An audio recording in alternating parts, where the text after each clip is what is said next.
السلام عليكم ورحمة الله وبركاته. نحمد ونصلي على رسوله الكريم. أما بعد فأعوذ بالله من الشيطان الرجيم. بسم الله الرحمن الرحيم. وتعاونوا على البر والتقوى ولا تعاونوا على الإثم والعدوان. সবাই বলি সাল্লাল্লাহু আলাইহি ওয়াসাল্লাম। গার্মেন্টস শ্রমিক আন্দোলন বাংলাদেশ কর্তৃক আয়োজিত আজকে এই সেমিনারে সম্মানিত সভাপতি, সর্বস্তরের শ্রমিক ভাইয়ের আমার, আজকে বাংলাদেশ কেন স্বাধীন হয়েছে আপনারা জানেন। সাম্য, মানবিক মর্যাদা,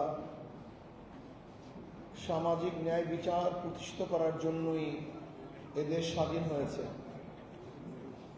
সাম্য, সমান অধিকার ভোগ করবে, যেখানে মালিক এবং শ্রমিকদের মধ্যে সাম্যতা থাকবে, তাদের বেতনের মধ্যে সাম্যতা থাকবে, তাদের অধিকারের মধ্যে সাম্যতা থাকবে।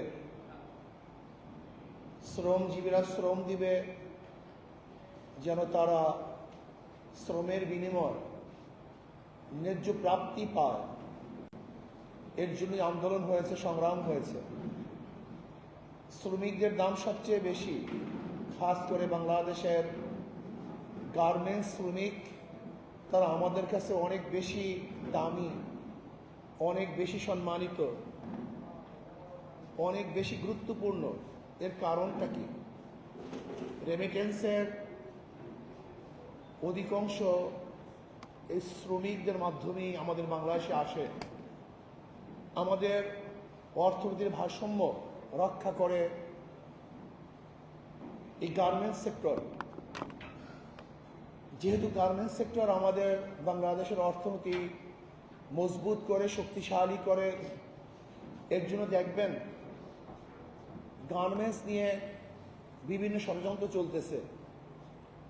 যারা আমাদের দেশের শত্রু, এই মানবতার শত্রু, আমাদের দেশকে যারা অস্থিতিশীল করতে চায়, তারা গার্মেন্টস সেক্টরের সব সময়তেই সুস্থ পরিবেশ রাখতে চায় না। বিশৃঙ্খলা, মারামারি, হরতাল, অবরোধ, কাটাকাটি, ভাঙচুর, গার্মেন্টস বন্ধ করা, বিভিন্ন আন্দোলন করে এই সেক্টরকে ধ্বংস করার চক্রান্ত করতেছে। কেন? শ্রমিকরা তাদের ন্যায্য প্রাপ্তি পাচ্ছে না। কেন পাবে না? এর কারণ কোথায়? বহুত কারণ আছে। সব সিন্ডিকেটের মাধ্যমে দেশটাকে ধ্বংস করার চক্রান্ত চলতেছে। যেই গার্মেন্টসের প্রয়োজন ছিল 1000 কোটি টাকা, তাকে দেয়া হয়েছে 4000 কোটি টাকা। যেই গার্মেন্টসের প্রয়োজন ছিল 2000 কোটি টাকা, তাকে দেওয়া হয়েছে 8000 কোটি টাকা। মানি প্রয়োজনের চেয়ে তাকে দেওয়া হয়েছে অনেক বেশি। আবার গার্মেন্টস মালিক যেই টাকাগুলি ব্যাংক খাত থেকে নিয়েছে কন্ট্রাক্টের মাধ্যমে, এত % টাকা দেওয়া হবে, তুমি আমাকে এত লোন দাও। দেখা যায় উৎপাদনের চেয়ে আমার ইনভেস্ট অনেক বেশি। সেখানে এক সমস্যা। এরপরে সমস্যা কি? সমস্যা হলো আমাদের সরকারগুলি গার্মেন্টস সেক্টরকে চালাবার জন্য যে পদ্ধতি, প্রক্রিয়া, আইন প্রণয়ন করার কথা ছিল, সেই সুন্দর আইন নাই, সেই পদ্ধতি নেই। দেখা যায় শ্রমিকদেরকে অবৈধভাবে অপসারণ করানো হয়। শ্রমিকরা জানেই না কখন তাদের বিদায় নিতে হবে, চাকরিচ্যুত হবে। এর জন্য শ্রমিকরাও আগ্রহের সাথে মন দিয়ে কাজ করছে না। আর মন দিয়ে কাজ না করার কারণে যেই পরিমাণ উৎপাদন হওয়ার দরকার, সেই উৎপাদন হচ্ছে না। এখানে বৈষম্য। যদি শ্রমিকদের ন্যায্য অধিকার দেওয়া হতো, জুলুম না করা হতো, অত্যাচার অবিচার না করা হতো, তাহলে শ্রমিকরা এই প্রতিষ্ঠানকে নিজের আপন মনে করত। তারা সেই উৎপাদন বাড়িয়ে দিত, লাভবান হতো। লাভবান হতো মালিক, লাভবান হতো শ্রমিক, লাভবান হতো এই দেশ। কিন্তু সেখানে পরিকল্পিতভাবে শ্রমিক এবং মালিকের মধ্যে বৈষম্য সৃষ্টি করা হয়। শ্রমিকরা কোথায় থাকবে? আমি দেখেছি রাত্রে 1টার সময় 2টার সময় গার্মেন্টস ছুটি দেওয়া হয়। আমার মা বোনেরা সে রাত্রে 2টার সময় রাস্তায় কোথায় যাবে, কি অবস্থায় থাকবে, গাড়ি থাকে না, যানবাহন থাকে না, তাদের নিরাপদ কোনো আশ্রয়স্থল থাকে না। এটা হবে কেন? আমি মনে করি শ্রমিকদের জন্য, খাস করে আমার বোনদের জন্য নিরাপদ আশ্রয়স্থান করা দরকার। যেমন এই গার্মেন্টসের অধীনে যেখানে শ্রমিকরা থাকবে তাদের জন্য স্থাপনা করা দরকার।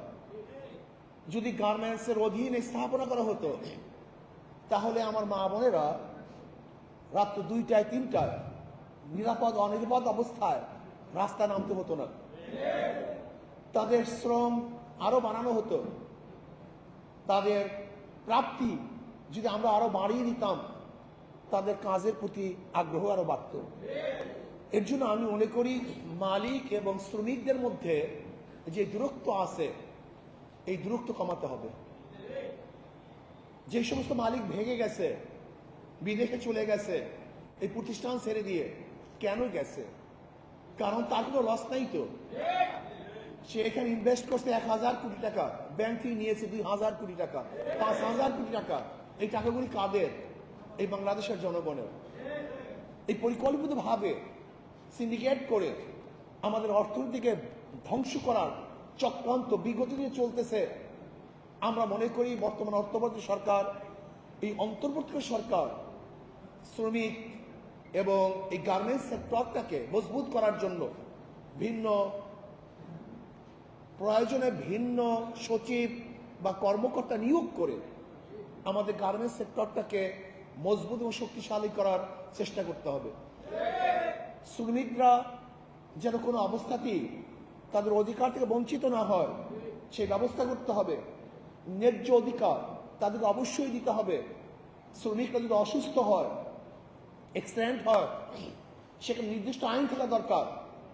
যদি শ্রমিকরা এই কাজ করতে গিয়ে অ্যাক্সিডেন্ট হয় বা অন্য কিছু হয়ে যায় তাহলে তাকে কি দেওয়া হবে সেটা নির্দিষ্ট আইন থাকা দরকার আছে। আজকে গার্মেন্টস সেক্টর থেকে আমাদের বাংলাদেশে অনেক রেমিটেন্স আসে। এর জন্য আমাদের দেশের শত্রুরা এই গার্মেন্টস সেক্টরকে ধ্বংস করার চক্রান্ত করতেছে। দেখেন আমাদের রপ্তানিযোগ্য কি কি সম্পদ আমাদের দেশে আছে। এখানে শ্রমিকদের মানে গার্মেন্টসের পণ্যগুলি আমরা বিদেশে রপ্তানি করি।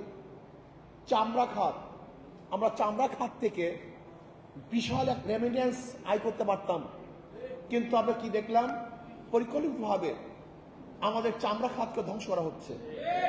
আমরা কিন্তু সরাসরি বিদেশে চামড়া বিক্রি করতে পারি না। ইউরোপের মধ্যে কিন্তু আমরা চামড়া বিক্রি করতে পারি না। ভারত হয়ে, ভারতের মাধ্যমে তারপরে আমাদেরকে চামড়া বিক্রি করতে হয়। সেখানে সরকার কিন্তু ব্যর্থ।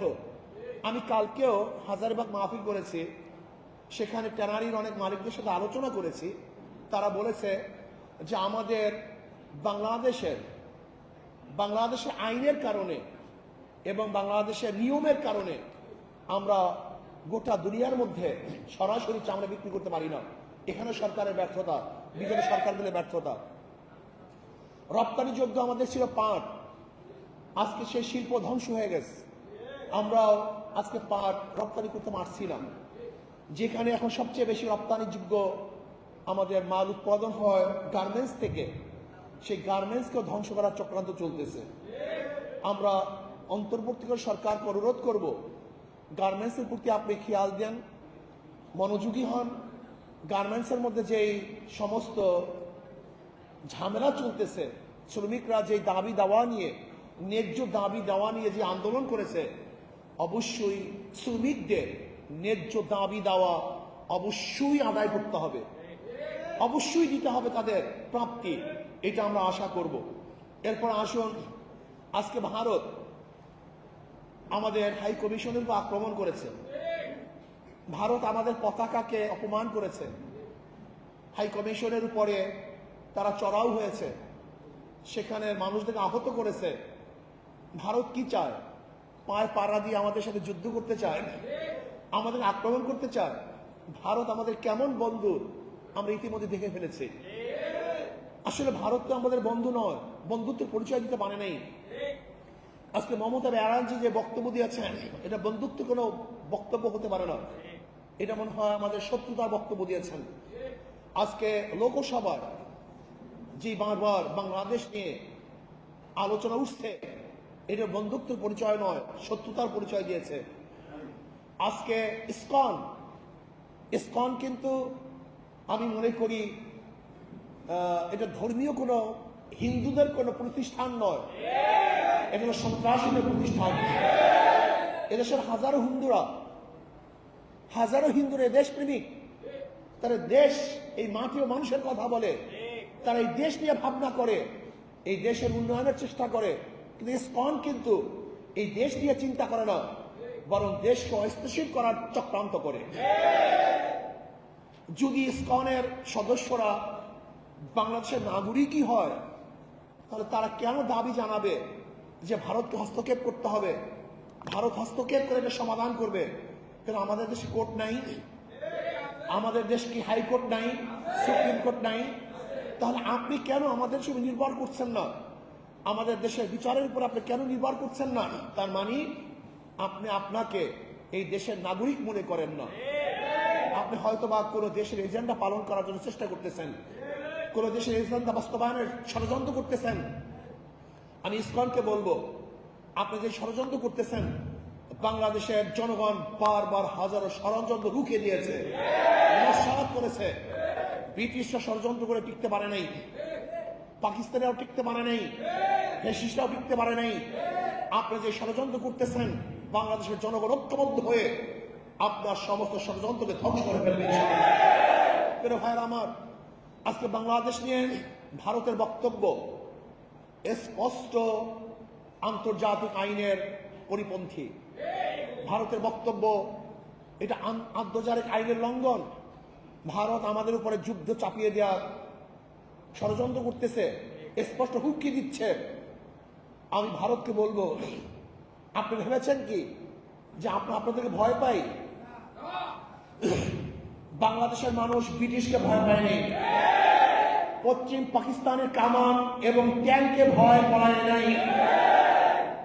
আর বাংলাদেশের মানুষ ভারতকে ভয় পাবে? থোড়াই কি আর করে? কোনোদিন না। আমরা ভারতকে থোড়াই কি আর করি? আমরা কোনোদিন ভয় পাই নাই, পাবো না। যদি আপনি ফার্দার আমাদের দেশের বিরুদ্ধে ষড়যন্ত্র করেন, বহুত কিছু করেছেন, আপনার 5টা গোলামকে বাংলাদেশের নেতৃত্বে বসিয়েছেন, শব্দ ব্যবহার করেছে, গোলাম শব্দ ব্যবহার করেছে, কর্মচারী শব্দ ব্যবহার করেছে। ফ্যাসিস্ট সরকার তো বাংলাদেশের সরকার ছিল না, এটা ভারত ছিল। অথচ ভারতের উচিত ছিল এই দেশের সাথে সম্পর্ক করা, এই জনগণের সাথে সম্পর্ক করা, কোন দল বা কোন ব্যক্তির সাথে সম্পর্ক নয়। দেশের সাথে দেশের সম্পর্ক থাকবে, দেশের সাথে জনগণের সম্পর্ক থাকবে। কিন্তু না, আমরা কি দেখেছি? ভারত বাংলাদেশের সাথে সম্পর্ক করে নেই, এই জাতি এই মানুষের সাথে সম্পর্ক করে নেই। ভারত নির্দিষ্ট একটা দল এবং নির্দিষ্ট ব্যক্তির সাথে সম্পর্ক করেছে। আর লেন্দুক দর্জির মতো এই সিকিমের মতো দেশকে ভারতের কাছে তুলে দেওয়ার যতগুলি ষড়যন্ত্র, সমস্ত ষড়যন্ত্রই বাস্তবায়ন করেছিল, কিন্তু বাংলাদেশের জনগণের চাপের কারণে, আন্দোলনের কারণে ব্যর্থ হয়েছে। নৌবন্দরের অবস্থা কি আপনি কি দেখেছেন? কি আইন করেছে?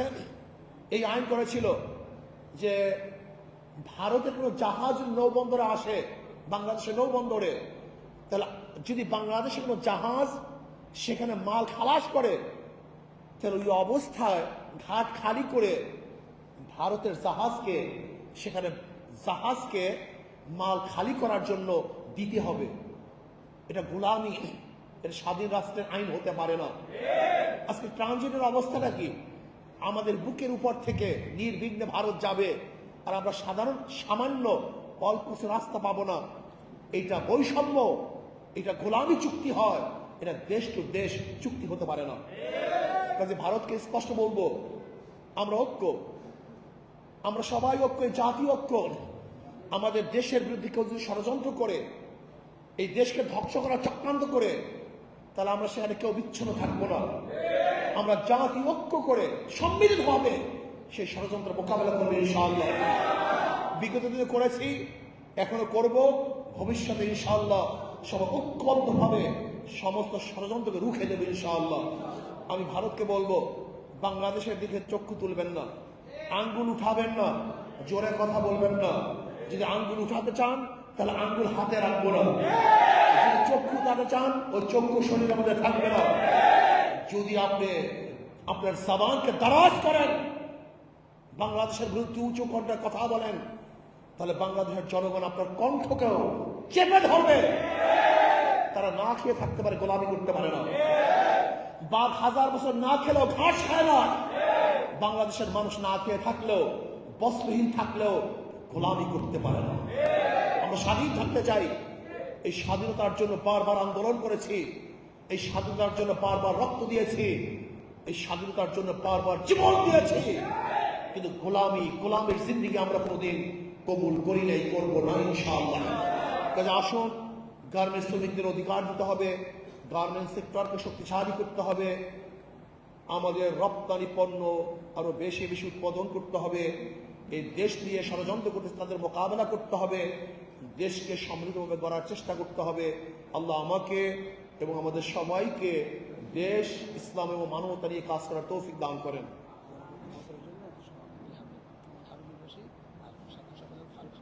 আলহামদুলিল্লাহ, বিগত গার্মেন্টস শ্রমিক আন্দোলনের কমিটি ভেঙে দেওয়া হলো, বর্তমান কমিটি ঘোষণা করা হচ্ছে। সভাপতি মোহাম্মদ হারুন আর রশিদ আর সাধারণ সম্পাদক মোহাম্মদ ফারুক হাওলাদার। আলহামদুলিল্লাহ, আল্লাহ সবাইকে বলুন আল্লাহুম্মা আমিন। রব্বানা যালামনা আনফুসানা ওয়া